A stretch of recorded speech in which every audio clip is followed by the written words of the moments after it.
यो चाहिँ हामीले बनाएको कुलो हो है। यो मैले बनाएको कुलो हो। यो कस्तो छ यो कुलो बनाएको कस्तो छ। यहाँ फाँट छ। यो फाँटको लागि चाहिँ यो कुलो बनाएको है। यो पुरै फाँटलाई पुग्छ यो कुलो बनाएपछि पानीको लागि। यो चाहिँ हाम्रो फाँट।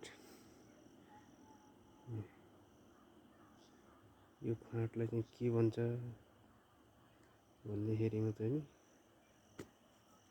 यसलाई कालीमाटी फाँट भन्छ।